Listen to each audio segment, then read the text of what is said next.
তো বন্ধুরা দেখো আজকে আমি হোলি খেলবো।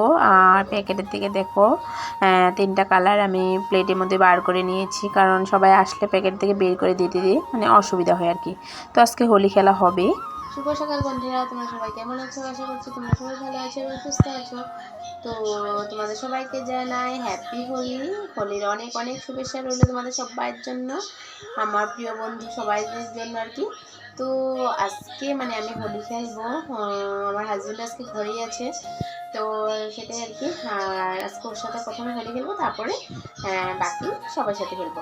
আর সকাল সকাল আমি স্নান করে ঠাকুরটা দিয়ে নিয়েছি, কারণ একবার ভেবেছি যে স্নান করব না পরে স্নান করব, কারণ রং খেললে তারপরে আবার হোলি খেলার পর তো আবার শরীরটা ভরে যাবে। তো ভাবলাম যে না, এত টাইম তো ঠাকুরকে না খাইয়ে রাখা তো যাবে না, কারণ অবেলা করে ঠাকুর দিতে ভালো লাগে না। তো তার জন্য একবার স্নান করে ঠাকুরটা দিয়ে নিলাম। হোলি খেলার পর দরকার হলে আবার স্নান করব কি স্নান করতেই হবে আর কি। তো সেটাই, চলো তো তোমরা দেখতে থাকো আমার ভিডিও। ভালো লাগলে লাইক এবং সাবস্ক্রাইব অবশ্যই করে দিও, বন্ধু হয়ে আমার পাশে থেকো। দেখো আমি রং নিয়ে রেডি হোলি খেলার জন্য, তো চলো তোমরা আমার পাশে থেকো, ভিডিও দেখতে থাকো। তো সবার প্রথম আমি আমার হাজব্যান্ডের সাথে হোলি খেলে নিচ্ছি। ও বার হয়ে যাবে ঘর থেকে, বাইরে গিয়ে একটু ওর বন্ধু বান্ধবদের সাথে খেলবে। তো তার জন্য আমি বলেছি যে আগে তুমি আমার সাথে হোলি খেলে নাও, তারপর বাইরে গিয়ে অন্যদের সাথে খেলো। তো প্রথমে আমি ওকে রং মাখিয়ে দিচ্ছি, আর সেটাই আর কি, তারপরে বাইরে গিয়ে অন্যদের সাথে খেলবে। তো প্রত্যেক বছর আমরা এমনই করি, সবার আগে আমি ওর সাথে খেলি, ও আমার সাথে খেলে, তারপর গিয়ে ও অন্যদের সাথে খেলে আর কি। তো আমরা দুজনে হোলি খেলে নিচ্ছি। আর ছোটো সোনা আছে বাইরের কাছে, আর বড় সোনা তো ওর কাম্মাদের এখানে। তো এদিকে দেখো খাসির মাংস এনেছে। এটা হলো গিয়ে খাসির মাথা আর কি, মাথাটা এনেছিল কাটিয়ে আর কি। আর এটা হলো গিয়ে খাসির মাংস।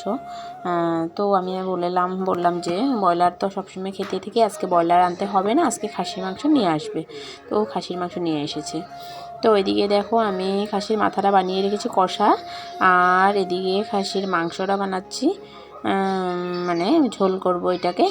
এদিকে রান্নাবান্নার পর আমাদের বাড়ির সবার সাথে খেলছি আর কি। বাড়ি যে বাড়িতে থাকি ওই বাড়ির মানুষ সবাই আর কি, ওদের সাথে আমি খেলে নিচ্ছি, ওরা খেলছে। তো আর পাশের বাড়ির মানুষও এসেছে, তো ওরাও আমাকে রং মাখাতে এসেছে। তো ওরা খেলছিল আর কি। তো আমি একটু ওদেরও ভিডিও করে নিচ্ছি। এদিকে দেখো আমার যা, দেওর, ভাগ্নি, ওর ফ্রেন্ড একটা, ওরা সবাই চলে এসেছে। আমরা সবাই এখন একসাথে খেলবো। সত্যি কথা বলতে কি এখনই আমার পুরো ভালো লাগছে, কারণ সবাই তো এসে পড়েছে। তো তার জন্য এই দেখো এদিকে আমার দেওর আমাকে রং মাখাচ্ছে। একটা কথা কি জানো, ফ্যামিলির মানুষের সাথে রং খেলা মজাটাই আলাদা, যতই পাড়া প্রতিবেশী যার সাথেই খেলো না কেন। আর তার মধ্যে এখানে আমার যেখানে আছি পাড়ার মানুষ, ওগুলো আমার এত ক্লোজ না, চিনাকি না। তো তার জন্য আমি আমার পাড়ার মানুষ সবাইকে মিস করছি। আর এখানে যেহেতু আমার ননদের সাথে এবার হোলি খেলা হলো না, বাবা মাকেও দিতে পারিনি, তার জন্য ভালো লাগছে না, মিস করছি। একটু হলেও মনে পড়ছে ওদের কথা। আর এখানে আমি যা আর আমার ভাগ্নি, ওদের সাথে রং খেলে নিচ্ছি। এটা আমার ভাগ্নির ফ্রেন্ড আর কি, আর আমার ভাগ্নি ভিডিওটা করে দিচ্ছিল, তো তার জন্য ওর সাথে রং খেলাটা আমাদের সাথে শেয়ার করা হয়নি। তো ওর সাথে আমি রং খেলেছি, ও আমাদের সাথে খেলেছে। তো সেটাই আর কি। আর ওরা আসার জন্য আমি অপেক্ষায় ছিলাম অনেক টাইম থেকে।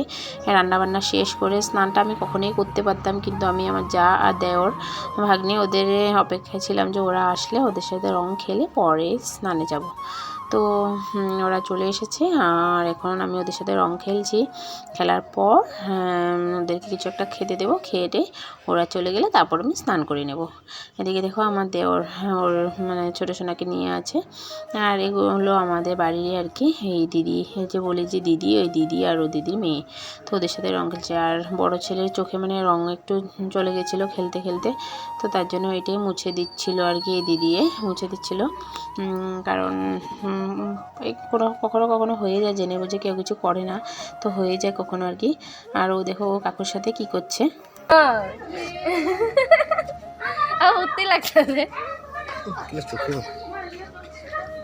এই যে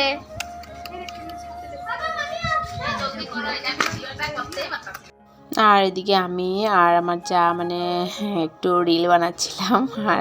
আর রিল বানাচ্ছিলাম, ও আমার থেকে ভালোই জানে ডান্সটা সব কিছু। তো আমি কি রিলটা অন হয়ে গেছে, ভাগ্নি করে দিচ্ছিল, আর আমি কি করব কি না বুঝতেই পারছিলাম, তো বুঝতে পারছিলাম না আর কি। তো একটু রিল করে নিয়েছি। তারপর ওরা সবাই একটু মানে হালকা কিছু খাওয়া দাওয়া করেছে, খাওয়া দাওয়া করে ওরা চলে গেছে।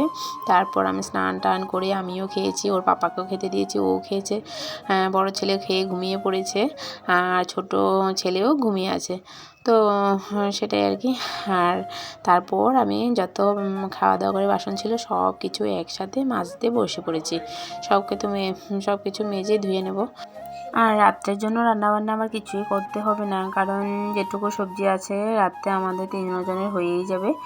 আর ভাত মনে হয় একটু বানাতে হবে, ভাত একটু বেশি করে বানিয়েছিলাম, ভাবলাম যে ননদ দেওরা ওরা যে আসবে কিছু একটু একটু খাবে, কিন্তু ওরা খায়নি, ভাত খায়নি। তো তার জন্য ভাত একটু খাওয়ার পরেও একটু আরও একজনের মতো রয়েই গেছে। তো ভাত তাও বানাতে হবে রাত্রে, একটু করে বানিয়ে নেব। আর সবজি টবজি বানাতে হবে না, মাংস সবজি যেটুখানি আছে হয়ে যাবে। তো সেটাই আর কি। আর আজকে হোলি সবার সাথে খেলে ভালোই লেগেছে, নতুন বাড়িতে ভালো লেগেছে। কিন্তু আমার ফ্যামিলি ওরা যদি সবাই না আসতো, আমার যা দেওর ভাগ্নি ওরা না আসলে ভালো লাগতো না। তো বন্ধুরা, আজকের জন্য ভিডিওটা এতটুকু রইলো। Bye bye.